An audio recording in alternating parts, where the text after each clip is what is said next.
Well, hello then, I do hope you're all well. And now in this old Protocol and Ireland, Northern Ireland Subcommittee meeting, this was done in January of this year.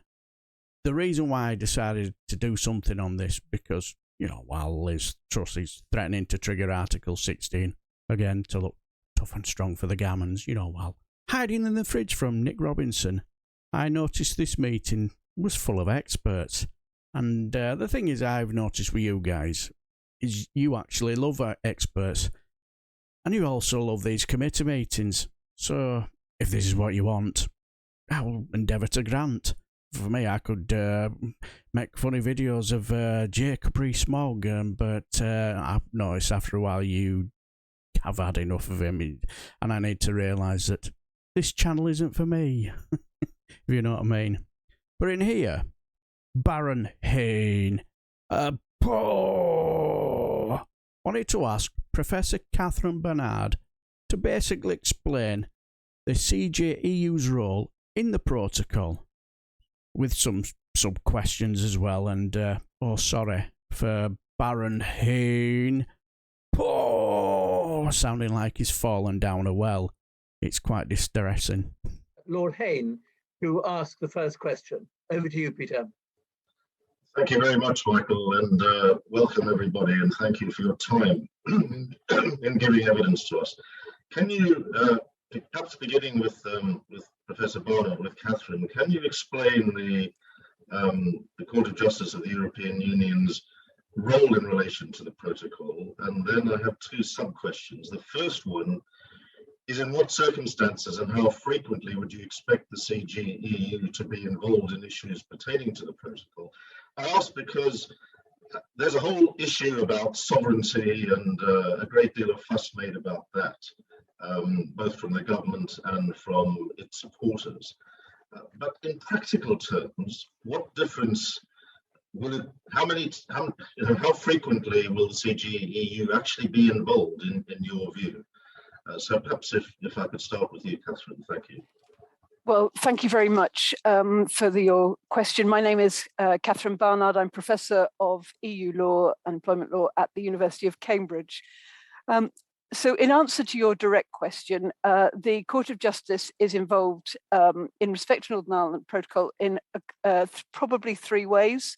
The first and most obvious is via Article 12.4 of the Northern Ireland Protocol, which essentially applies all of the EU remedies to the relevant provisions of the Northern Ireland Protocol.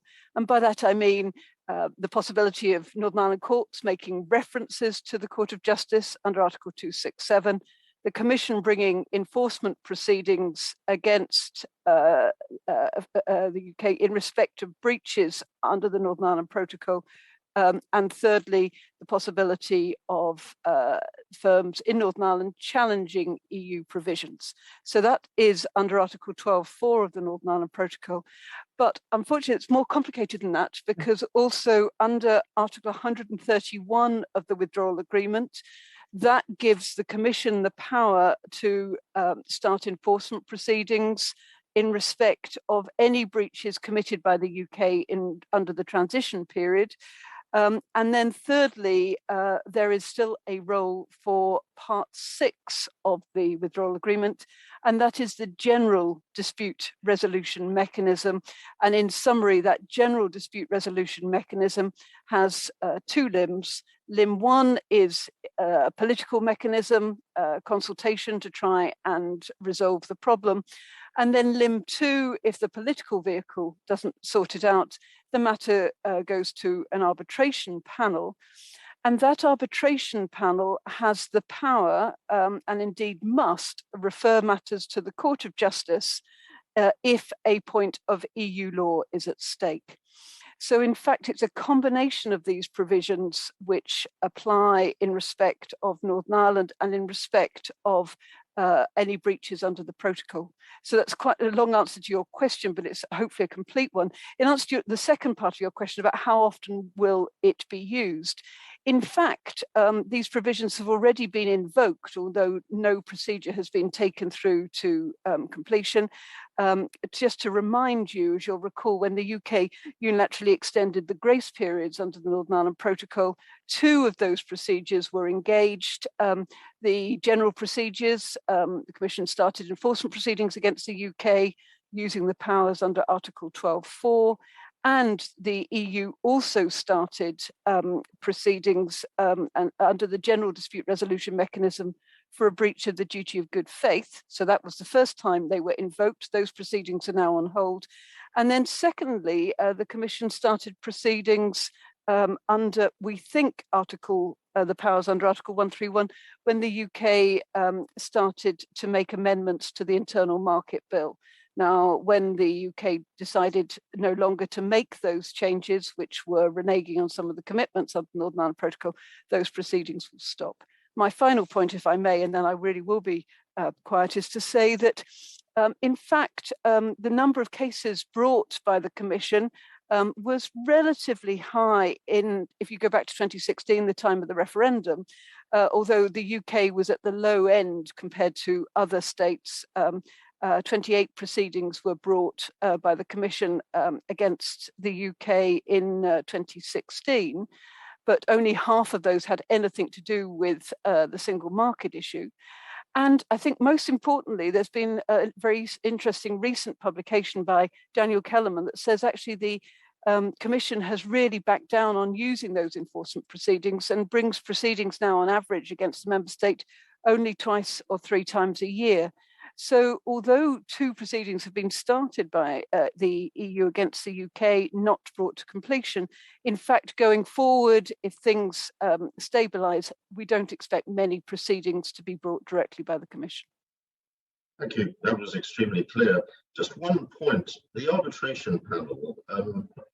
Would there be any representatives from Northern Ireland or the UK on it, or how is it formed?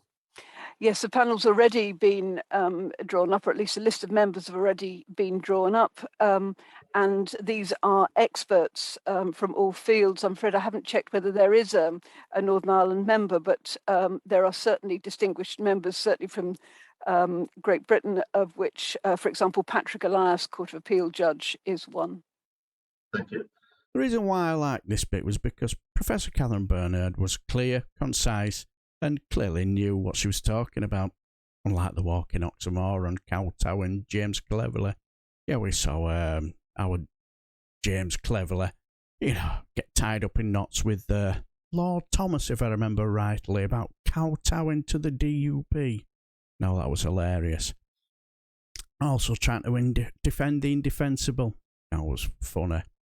Now, I haven't watched all of this, so I'm not sure if there'll be any more. I'll be recording on this, but if I do, I'll do it. But I also remember to leave a link below, and I'm terrible for forgetting it. A bell tap, I am on that. But anyway, enough of me prattling on. So I shall leave the video here, and until the next time, I shall bid you farewell and take care.